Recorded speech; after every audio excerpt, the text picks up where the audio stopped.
The reason your kettlebell is beating up your forearms on your cleans and on your snatches is because your bell is traveling over your wrist and banging down, okay?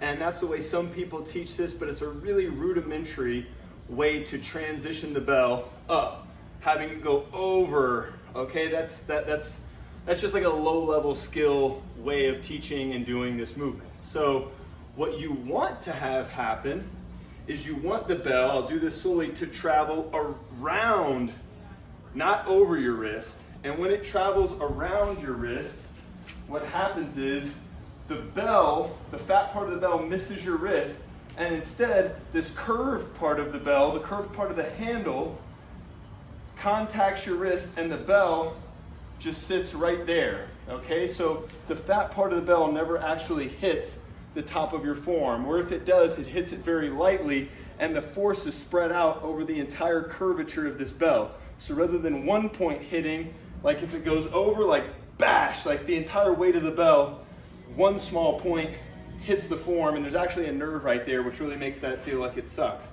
But on the other hand, if it goes around, then what's happening is this part of the bell, the fat part, and the entire curvature hit my forearm at the same time, so it spreads out the force, okay? So not over, bam, oh that sucks, that hurts, I hate that. But around, okay? So let's talk about how we make that happen. All right, the first thing that you have to do is as you're doing a clean or a snatch, you have to turn your thumb up as you do that movement. So if we're doing a regular single arm swing, what's happening is the thumb rotates and goes between the legs, and then when you're doing a single arm swing, your palm probably just becomes parallel with the ground. And you just swing like that, and you're just doing this little quarter internal rotation, and then popping your hips, and you're coming to palm parallel. But when we're doing cleans, we're gonna do a full 180-degree rotation as we pop the hips and pull. See from the other side, pop the hips and pull. I turn my thumb up.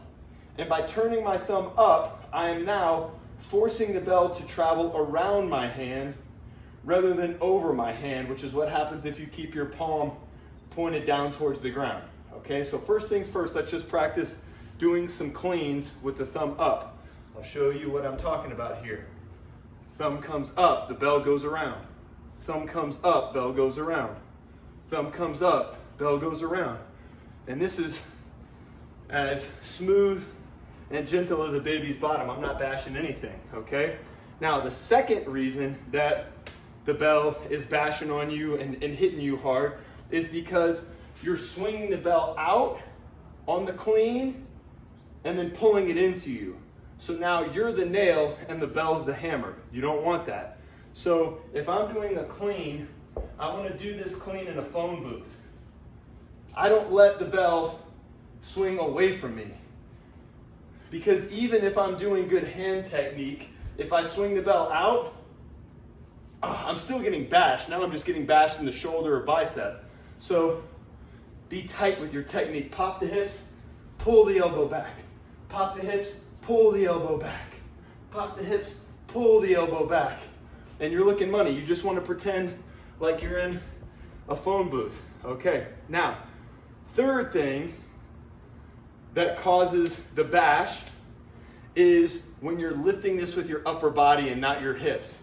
So the arm and lat, the upper body, the arm, shoulder, and lat is a complement and an accessory to what the hip drive is supposed to do. So when we start kind of fiddling with the bell and we're doing the hand techniques of the clean and snatch, you're very hand-centric with your thinking, and that tends to lead to people lifting with their upper body. So what happens then is they shorten their backswing and they do all this, and it becomes this very jerky movement where you're pulling the bell up and it gets away from your body and you don't have much power because you're not using your hips anymore. When you use your hips and the hips move back, boom, now my arm doesn't have to do a whole lot because the legs are doing a lot of the work. And when the legs do a lot of the work, the bell becomes weightless at an earlier point. And when the bell becomes weightless, it becomes easier to manipulate with your hands. So it becomes easier to turn your thumb up and swing the bell around and get into a nice pocket here to get into your rack position, because the bell becomes weightless really early on. On the other hand, when you use your arms, on the other hand, pun not intended, when you use your arms, the bell doesn't become weightless until you actually transition your elbow under your wrist. And by that time, you just don't have a whole lot of time to manipulate the bell smoothly. So to recap, the three main points here, it's turn your thumb up so the bell goes around.